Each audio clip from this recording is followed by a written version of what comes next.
Okay. As I said, today we'll talk about NPV versus IRR. Outline of today's lecture consists of the internal rate of return method, the profitability index method, and the practice of capital budgeting.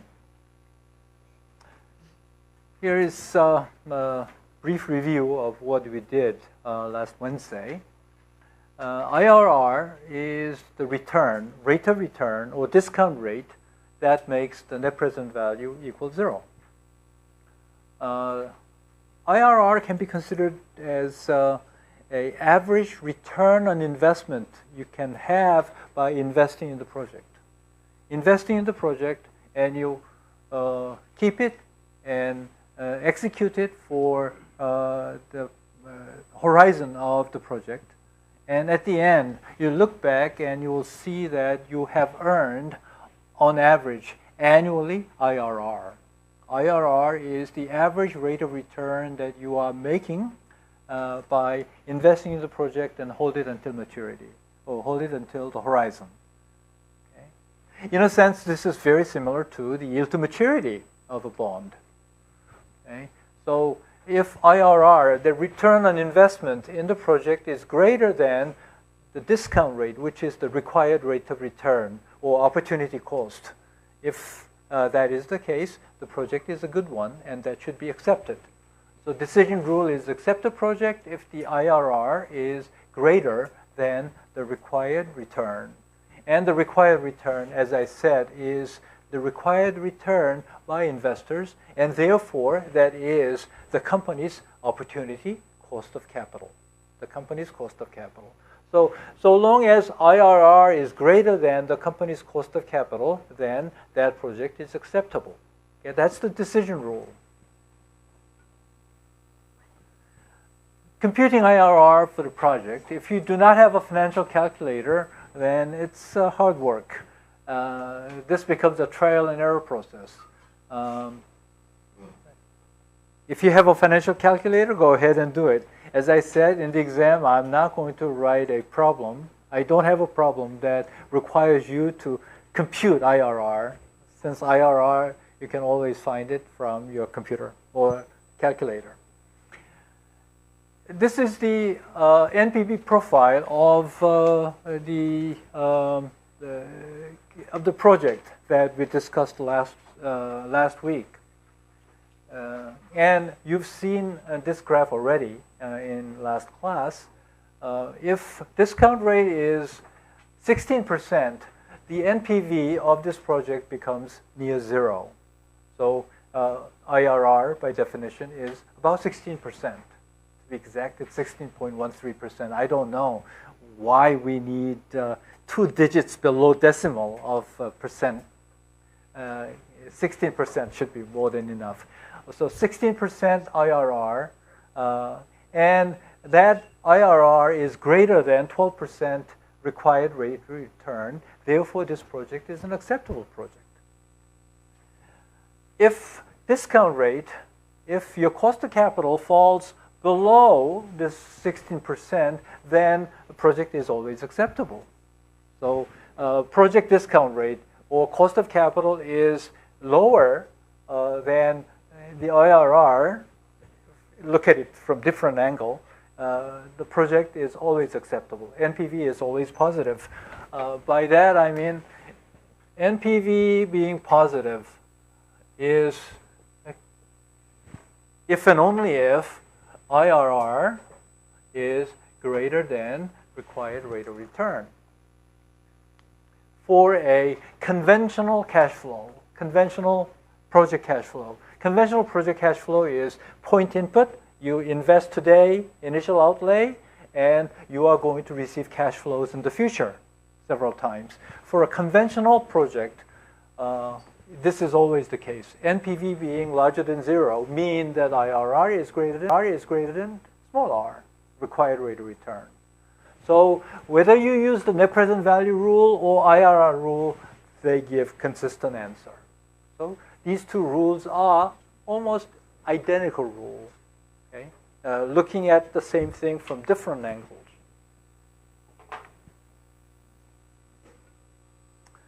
decision criteria test, whether or not IRR is a good one. Does the IRR rule account for the time value of money? Yes, it does, because it is using discounting. Okay. Does the IRR rule account for the risk of the cash flows? Yes, it compares IRR with required rate of return, which is reflective of the risk of the cash flows. Does the IRR rule provide an indication about the increase in value? Yes, it does, because if IRR is greater than R, value is created. Should we consider IRR rule for our primary decision criteria? Maybe, because of the reasons that we will discuss in a few minutes. There are advantages of IRR. Number one, the first advantage is knowing a return is intuitively appealing. In other words, 16% being greater than 12%. That's good enough a reason. That's intuitively appealing. You say to your CEO or to your CFO, you report and say, this project IRR is 16%, and our cost of capital is 12%. So it earns 4% more than the cost of capital. And then that's quite obvious, if you say the net present value is about 10,000, okay, but it doesn't really ring a bell. It doesn't really hit it. Okay? There's something missing with net present value discussion. But IRR, it's obvious. Rate of return comparison is always easier. It is a simple way to communicate the value of a project to someone who doesn't know all the estimation details. Even if you do not know the estimation details, you can still compare 16% with 12%. Percent is easy. If the IRR is high enough, if IRR is very high, not just 16%, maybe 60% or 80%, you may not need to estimate the required return. Small r is a difficult task to estimate, but if IRR is considerably large, very large, then you don't even need to compare this. By looking at the IRR figure, you can say that's a good one. Okay? I had an experience with a company where the Office of the Treasurer, they came and they reported that the company is investing a large amount of money for a project that provides 40% IRR. And with just 40%, you already know, you can decide immediately that this is a good project. You don't need to calculate the required rate of return. Required rate of return can never be that large. Okay, you can use a spreadsheet to calculate IRRs. It's up to you to practice. So, summary. We had a project whose cash flows that I introduced to you last week.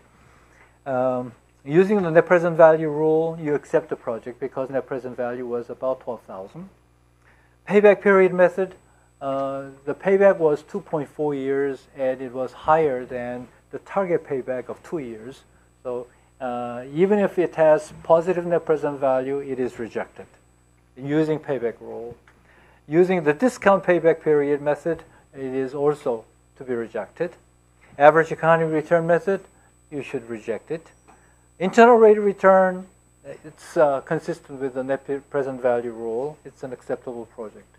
So when you have 5 different rules, and using the rule, 2 rules suggest that you should accept the project, and 3 rules say you should reject the project. So if you honor the democratic principle, should you reject? No, it's not. We don't apply democratic principle here. We apply what is right. And what is right is the net present value rule because it satisfies all the criteria. Time value of money, risk, and all other things. And specifically, it is measuring the amount of value that is created by the project. Okay, here is a more detailed discussion of net present value versus IRR. NPV and IRR will generally give the same decision as written on the board. It's necessary and sufficient condition for each other. Net present value being larger than 0 is a sufficient, necessary condition and also sufficient condition for internal rate of return being greater than R. So NPV and IRR generally give us the same decision, but there are exceptions, and these exceptions are the topic of today's discussion. Number one, if non-conventional, for a project with non-conventional cash flows, the IRR rule may be a little difficult to apply. By non-conventional cash flows, I mean the cash flows where cash inflow and outflow are occurring over time. Not like conventional project. Conventional project is point input. Cash outflow occurs first, and then cash inflows will occur later. But non-conventional ones, cash outflows occurs, inflows occur, and then outflows can occur again. If there is a sign change in the cash flows, then IRR becomes a difficult criterion to apply. For mutually exclusive projects, initial investments are substantially different.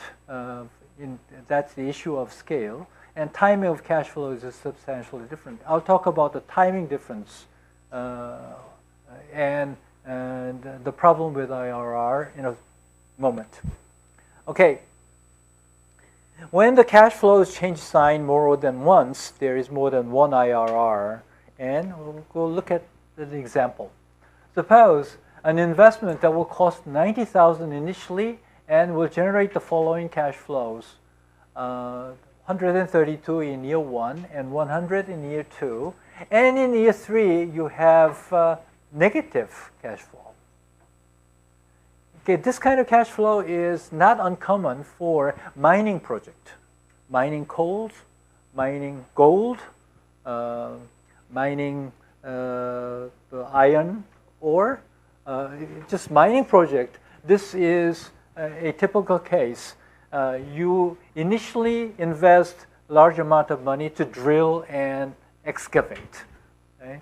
And you get the natural resources, and then you dig them out and sell them. Year 1 and year 2, you have positive revenue and cash flows. But in year 3, when you are done with mining, you have to close the hole, okay? Close your mine and restore the condition, the natural condition of the mine, and it costs. So there is negative outflow first, inflows in the middle, and outflow again later. This kind of cash flow is not really uncommon for mining project or some other projects. Now, the required rate of return is 15%. Should we accept or reject the project? If you use NPV rule by using 15%, you simply compute NPV of the project is 132 divided, I put it in thousands, 1.15 plus 100 divided by 1.15 squared minus 150, 1.15 cubed, and minus initial investment of 90. If you compute net present value using this, you will see that it's positive about 1,800.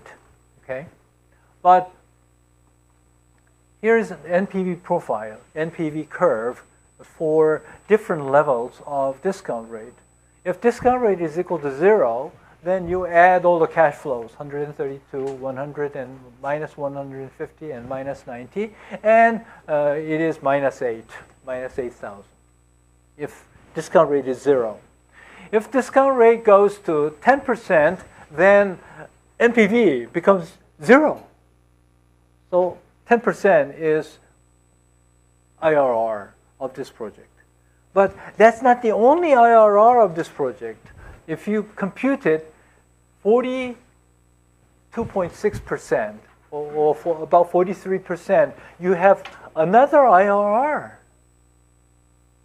That's a mathematical rule. If in a discounting equation, if sign change more than once, let's say twice, if sign changes twice, then there are 2 IRRs. If sign changes 3 times, there will be 3 IRRs.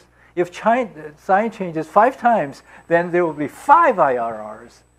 Then which IRR are you going to use? Is 10% the right IRR or 43% IRR? Which one is the right one?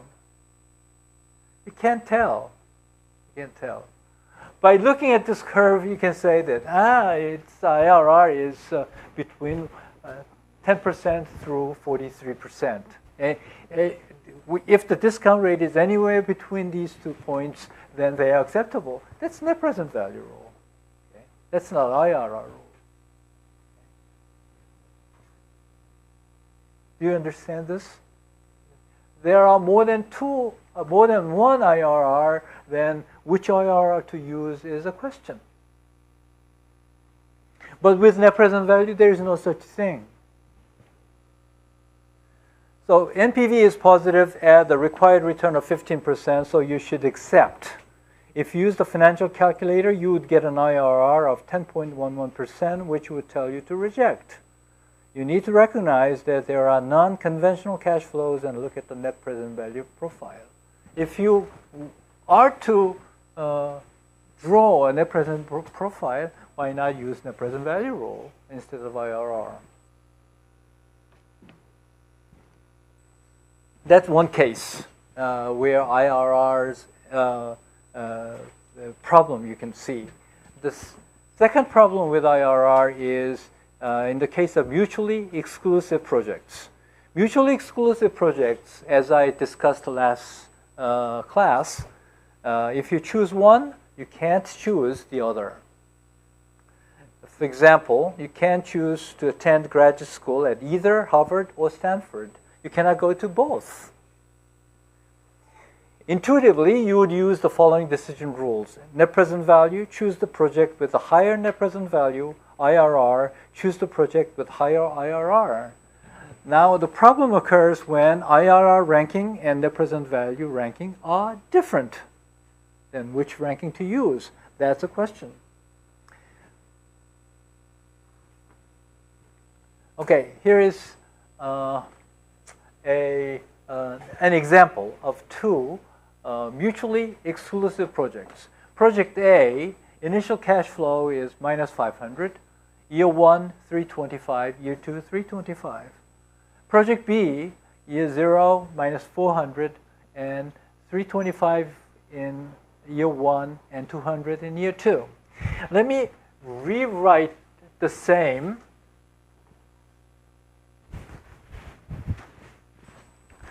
in order to extend this example. Time 0, 1, and 2. And here's project A, and here's project B. And project A, minus 500, 325, 325.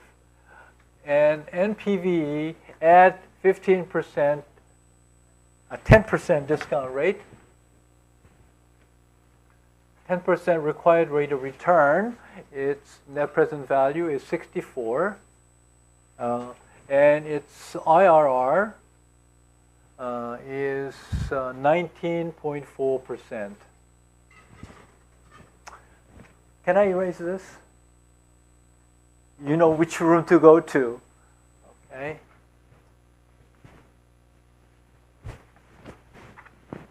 Don't come to this classroom on Wednesday. You'll be in big trouble. I'm going to tell them to lock the classroom so that you don't make a mistake. minus 400. Year 1, 325, same cash flow, but year 2, 200. And net present value is 60, and IRR of 22.1%, 2%. Now, according to the net present value rule, A has higher net present value than B, therefore A is to be chosen. Okay? You choose A and you don't choose B. But if you are using the IRR rule, then you will choose B over A. Now here's a conflict. If you use the net present value rule, A is a preferred choice. If you use the IRR rule, B is a preferred choice. Now preferred choices are different. So what do you do? What do you do? Should you choose A or should you choose B? Now let me take a poll, okay? You don't abstain, okay? If you abstain, I'm going to knock off 10 points from your midterm exam score, okay? So you have to choose one, okay? How many of you will choose A? Okay, 1, 2, 3, 4, 5. How many of you choose B? No, now I know who didn't raise hand either way. Okay, so B. Why? Why? You said B with confidence. Why B?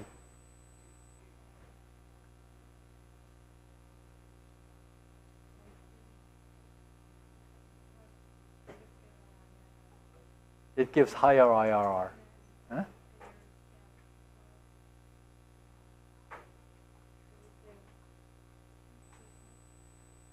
Okay.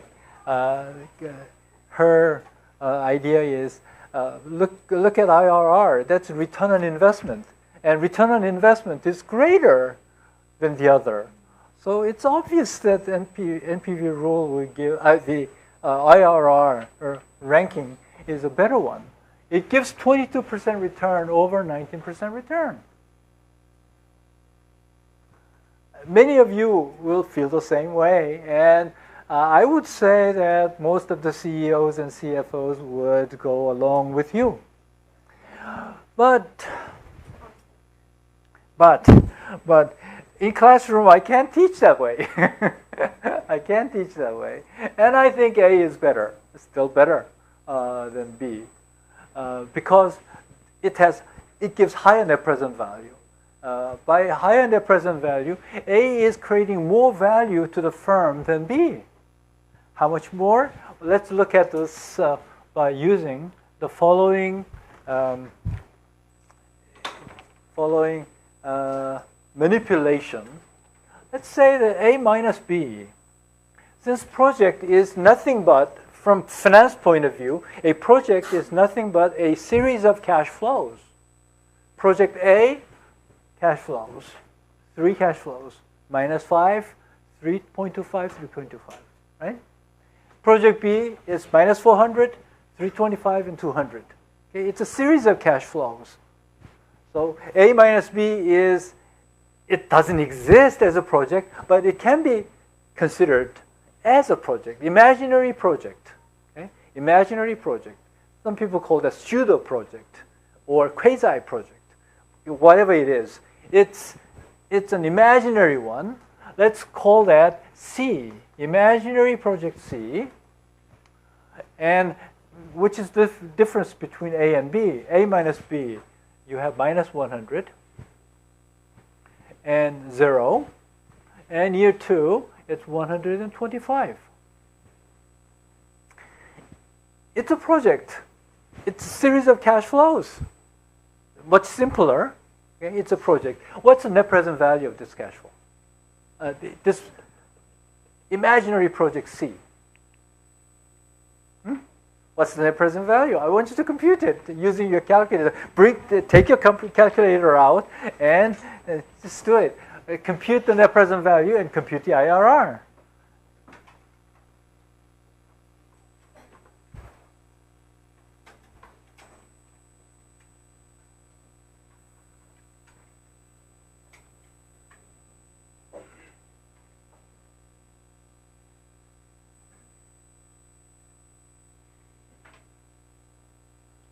Come on. What's the net present value?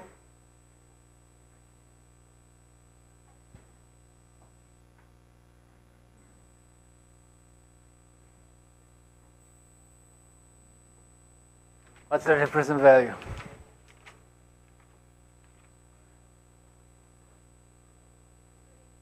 Huh? 3?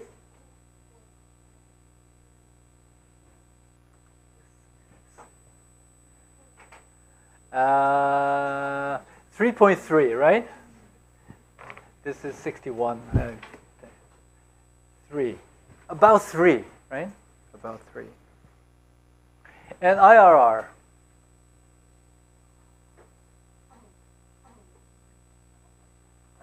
This one is easy because you put 100 here and you get 125 in 2 years. So 25% in 2 years. So each year. It's 1.25. Take the square root and minus 1. And that is about 12%. Okay? Now, look at these two numbers.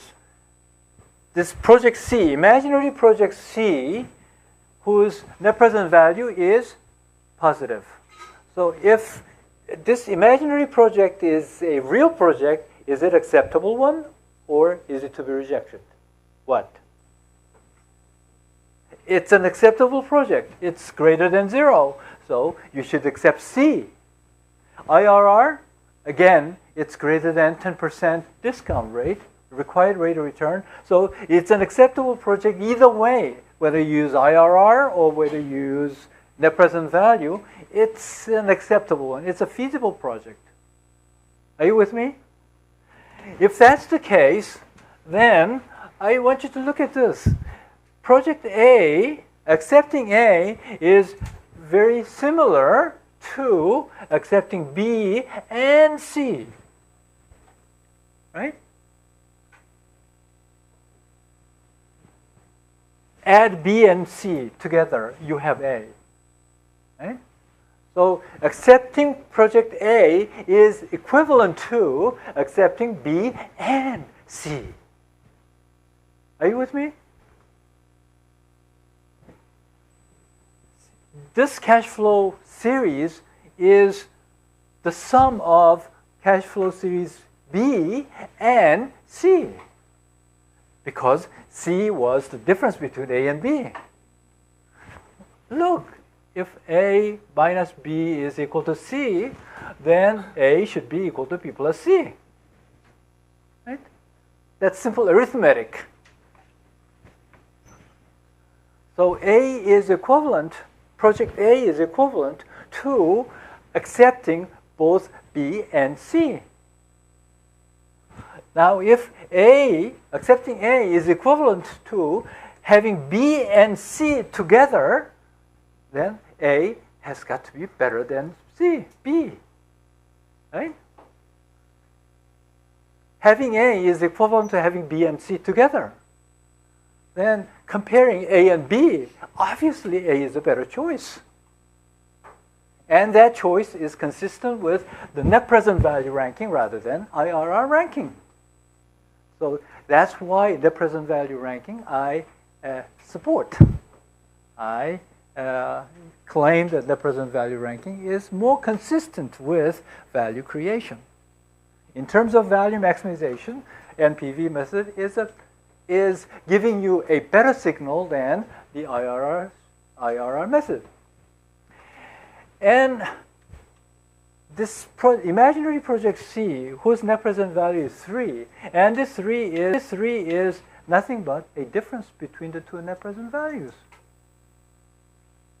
Do you see it? Now, having said that, you can see the net present value profiles of both Project A and Project B. Project A is shown in red line. Project B is shown in blue line. Project A, IRR, is clearly lower than Project B's IRR. But at 10% discount rate, project A has higher the present value. And this crossover point, okay, that's about 12%. That's this one, project C's IRR.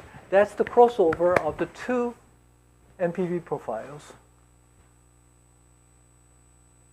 So if your cost of capital or required rate of return is lower than the crossover point, then NPV ranking is different from IRR ranking, but NPV ranking is to be preferred. It's a better choice.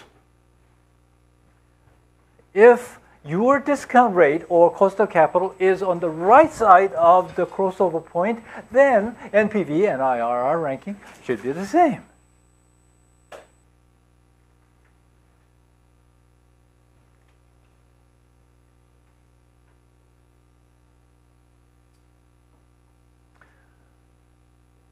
When the discount rate is low, when the discount rate is low,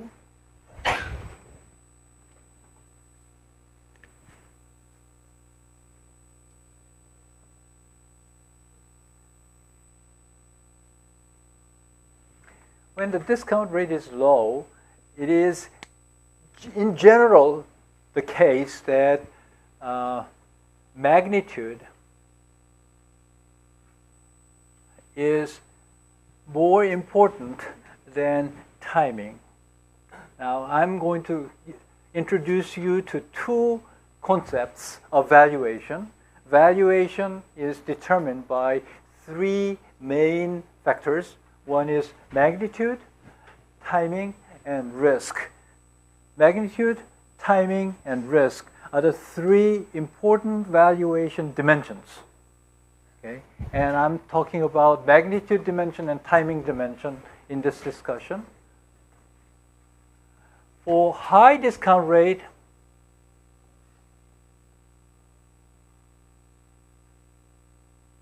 timing dimension dominates magnitude dimension.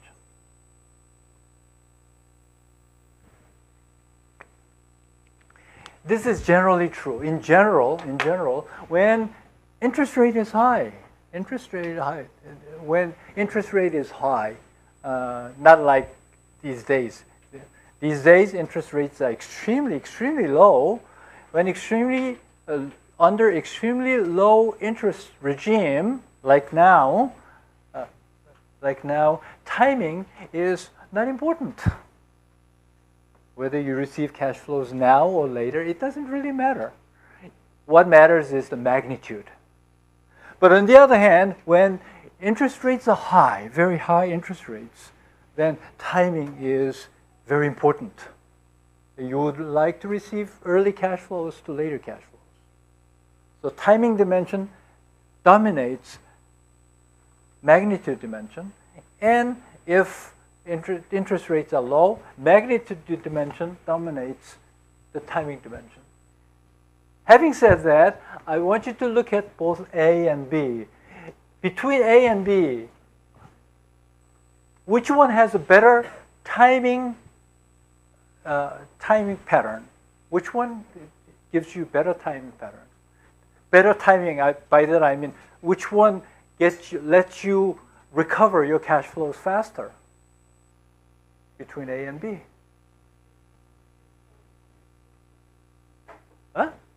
Timing. You spend 400 and you get nearly most of your initial cash flow in the first year. So in terms of timing, B has advantage. B has timing advantage. And B is preferred by IRR rule. Okay? The ones with timing advantage are preferred by or are favored by the IRR rule. When interest rates are high, timing dimension is important, and their IRR ranking gives very consistent results. NPV ranking and IRR ranking, they provide consistent answers. consistent signals. A is preferred choice in terms of magnitude. A has magnitude advantage. And NPV choice is always preferred. NPV magnitude dimension dominates the timing dimension. And for those projects with magnitude advantage, they tend to be favored by the net present value rule. This is tough. So let me summarize. NPV directly measures the increase in value to the firm. Whenever there is a conflict between NPV and another decision rule, you should always use NPV. IRR is unreliable in the following situations. We already talked about it: non-conventional cash flows and mutually exclusive projects. Modified IRR, I will skip. Okay, one last topic for today is profitability index. Profitability index is nothing but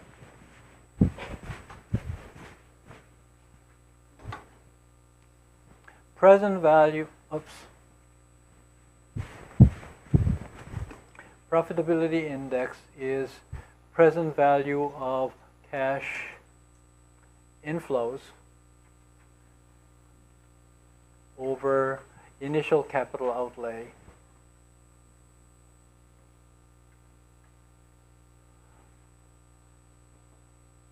but this present, using the net present value definition, this present value cash flows, let me write, NPV is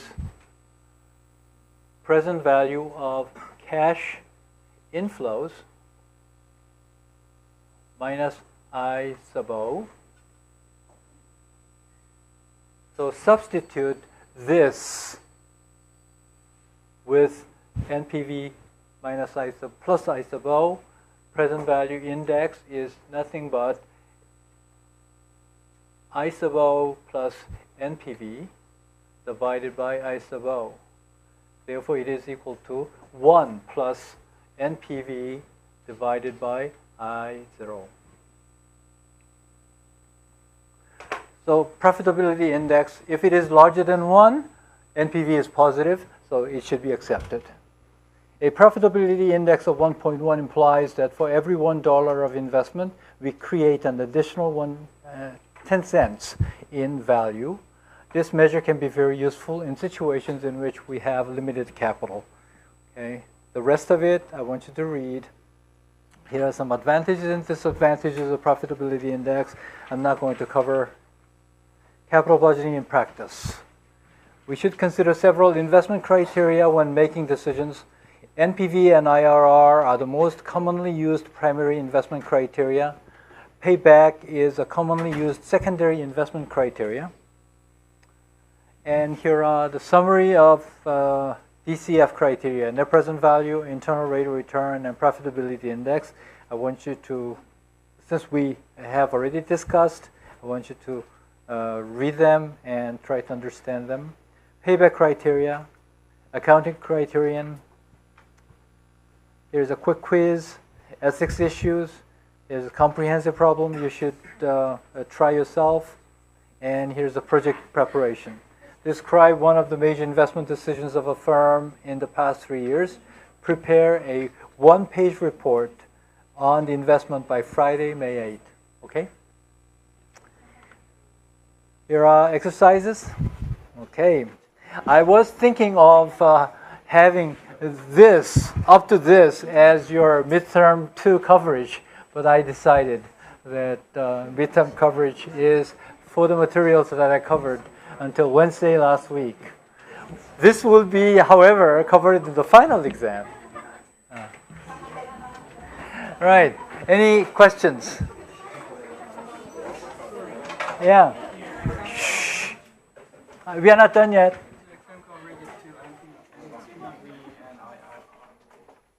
Not IRR, but up to NPV. Okay, you have a question?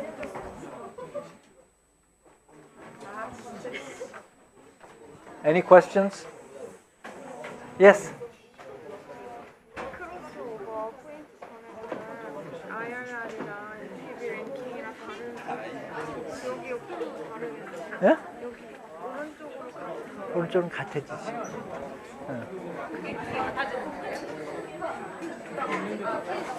Okay, okay. If you don't have a question, just a sec. Just say we are not done yet. I'm going to.